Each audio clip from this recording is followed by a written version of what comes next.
This is kind of what we were really hoping was not going to happen with this storm, that it would be more mild. Unfortunately, we got hit kind of two ways, both with the water through the spillway that we're seeing there, and then from this inundation of rain, and frankly, some failures of the drainage systems in the two areas, pumps going down, power problems happening in New Orleans. It has been difficult.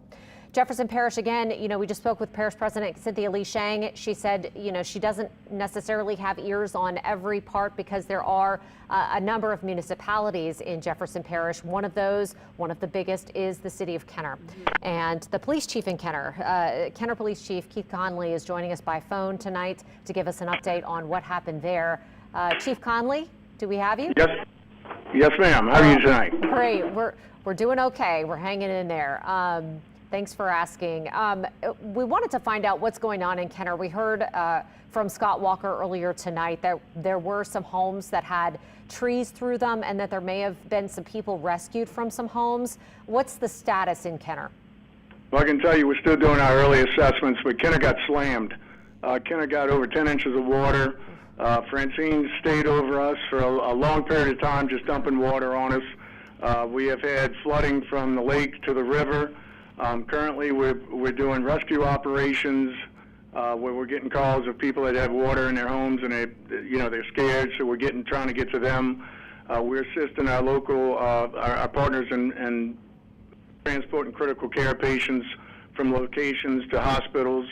We're doing everything we can to give people the help they need.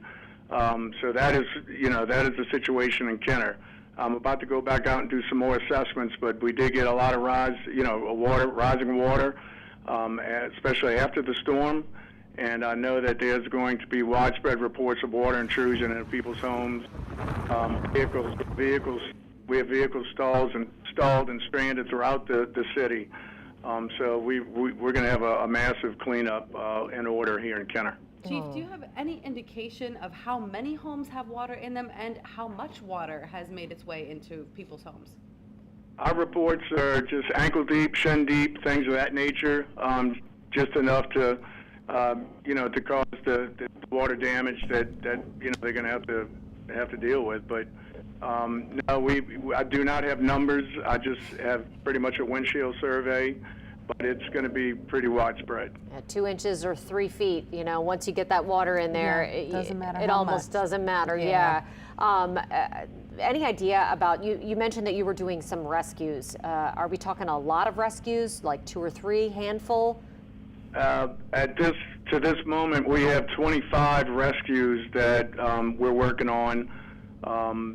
Throughout the city of Kenner. And what areas are we talking about with the greatest amount of water where you're having to go get people out?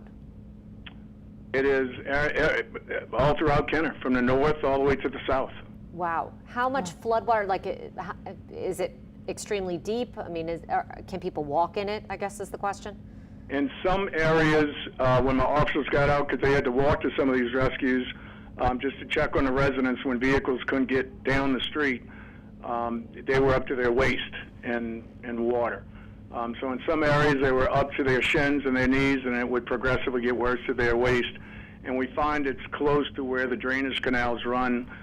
We feel that the water might have run over the drainage canals banks and flooded the city in that nature. Okay, so it's the backups in the drainage system there that we're hearing about, similar to what is happening in New Orleans. I mean, in the rest of Jefferson Parish, in Metairie, and other places.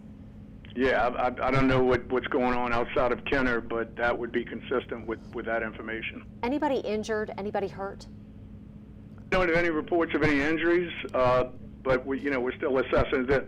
The assistance that we're given to the EMS and paramedics are more cardiac care events, pregnancy-related issues, things of that nature at this time. Okay, well, that is a relief. Hopefully those people are getting taken where they need to go, into the hospitals that hopefully have power and access to them, given the amount of water that's everywhere out there. Anything else that you want to let people know? I mean, what can we let people know for you as we move through this emergency situation overnight?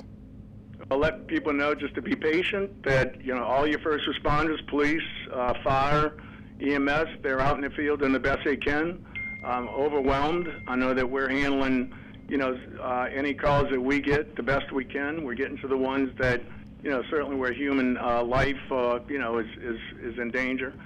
We're prioritizing the calls, but we're not making priorities out of some of the calls. I know we have vehicles going through flooded streets and neighborhoods, so we're going to ask people not to do that. We're going to work with the city to set up barricades and to prevent that from happening, but we have to take care of some of these critical calls first as we prioritize them.